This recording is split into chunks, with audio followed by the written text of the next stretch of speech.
Hi, welcome to Library Dynamics. Today I'm going to be talking to you about Six of Crows. There is that book. Now, I have to say, just a couple of weeks before this book was released is when I found out it was going to be released. I didn't realize that there was a new book by Leigh Bardugo. And when I found out, I honestly gave a little shriek because I loved Shadow and Bone so much. And I couldn't wait. And I immediately went to Edelweiss and NetGalley trying to see if I could find an ARC of this book. But I couldn't. So I did the next best thing. I ordered the book immediately so that I would get it on the day it came, and even better, Amazon shipped it, and I got it actually the day before it was released. So, bonus for me.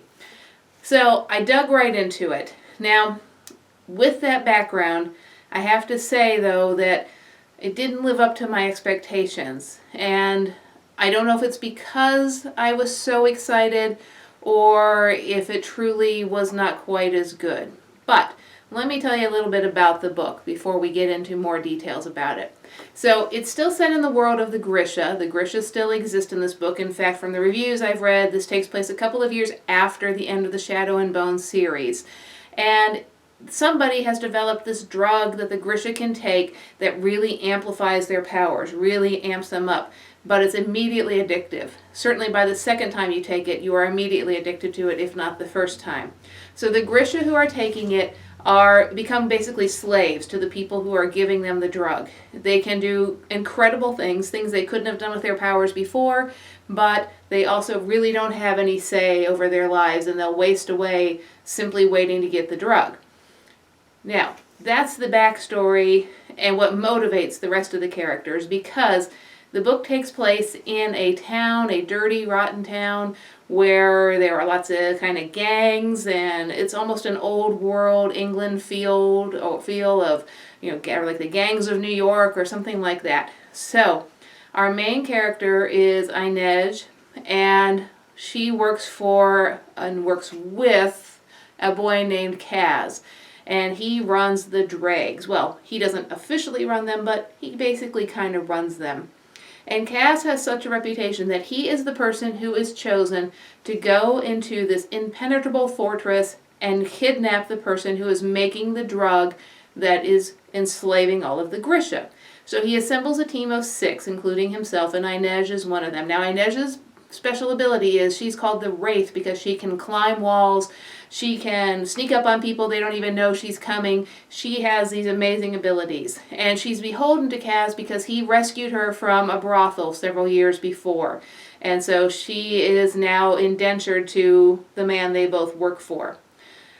The 6 of them manage to make their way into the castle to find the man and kidnap him and bring him back for the person who has hired them. Of course, though, things don't go as smoothly as you would think they would, or as they expected. Luckily, Kaz is wily enough that he seems to always mostly be a step ahead of whatever problem they're having. But eventually, their luck does run out, or at least it appears to. Now, in addition to Kaz and Inej, there are several other characters, all of whom have extremely interesting backstories, very complicated backstories. And that's probably where my issue with the book comes. And it's not because it was such an issue for me, but when I'm thinking about my teens reading it, the teens at my school, I'm thinking, are they going to stick with it? When we hear this long, long story, a long time before we find out what happened between Nina and Matthias, it seems like it might be too much backstory with not enough action. And she drops you into this world, which I know happens in fantasies, without a whole lot of explanation. And a couple of chapters later, you find out who the dregs are. You find out what Inej can do or how she ended up working for the dregs. So it's a complex story. It's a complicated story. It's a challenging story. And a lot of my good readers love a challenging story, but they also like a lot of action. So I'm just not sure how they're going to stick with it or not. Now, when they finally get to the castle and the things start rolling there, and there's so much action and so many twists and turns, and you don't know who to trust, and you don't know who's doing what and who's double-crossing whom, then it really picks up. But it's a few hundred pages before you get there.